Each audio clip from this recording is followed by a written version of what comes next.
We also saw the launch of a Z Cinema 2 Red cameras from Nikon.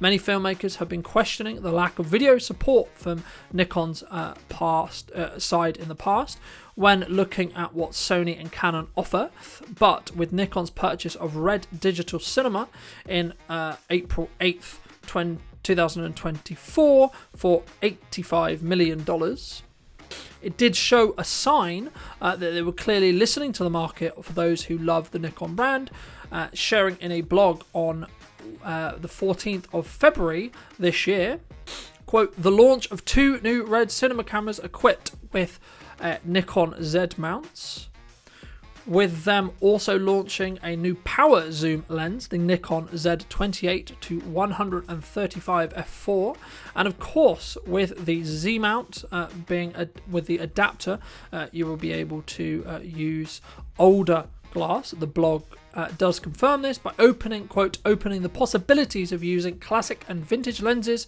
from AI auto indexing Nikon series onwards, following on the V-Raptor with Z mount, brain only, so the actual body only, is a eye-watering basically $30,000 or so.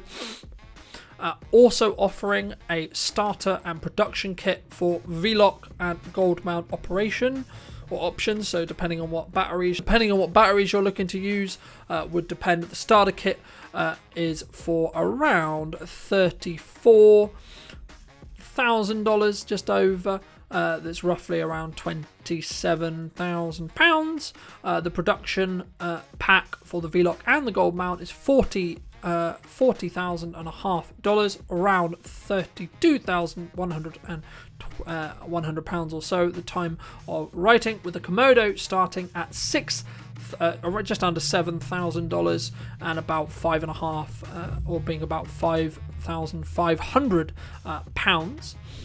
With the power zoom pack, so this is where you get the Komodo and the new power zoom lens, the 28 to 135 f4 for around $10,000 or £7,922, with the production packs for V-Lock and gold mount being just under $12,000 or £9,500, with the lens itself coming in at around $3,200 or so, or the UK's sale price as £2,499.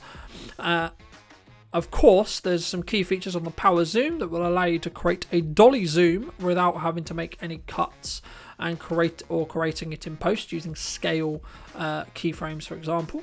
This also allows, of course, Nikon users to, depending on what body you're using it on, use Nikon's autofocus or purely focus using a focus motor as you're zooming.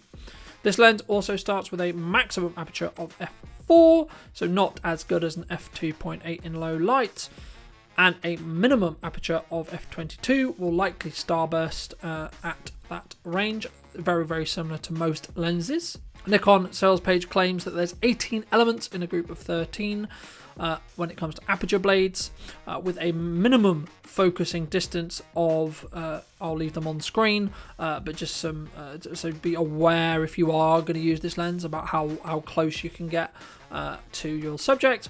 The lens itself does support a matte box with a filter attachment size of 95mm. The lens itself is having a focus switch as well as a zoom rocker to allow you to power zoom the lens. The lens also has focused zoom and control rings that are customizable and feel different, so you can identify them without looking. The zoom rocker is well positioned to operate the camera from the waist or shoulder height, and is also deliberately designed so it will feel different to the operator's hands or fingers.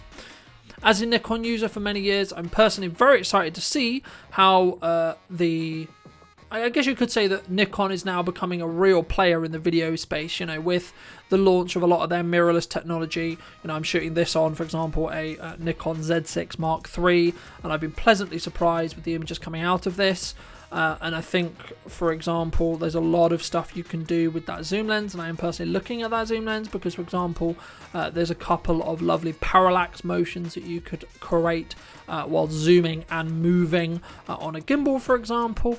But of course, we'll have to see how it's used, how it's optimized, and if and when I decide to purchase one, of course, I'll be creating content about it as well. So thank you ever so much for coming back and joining me. I hope you took value from this episode. That is going to wrap up that story and this episode of the show. So thank you ever so much for coming back and joining me. If you like the show and would like to be notified when I upload another episode or another topic, then do let me know, and be subscribed in the below the video, and I would love to hear what you think in the comment section down below. Thank you ever so much for coming back and joining me, and I'll see you very, very soon.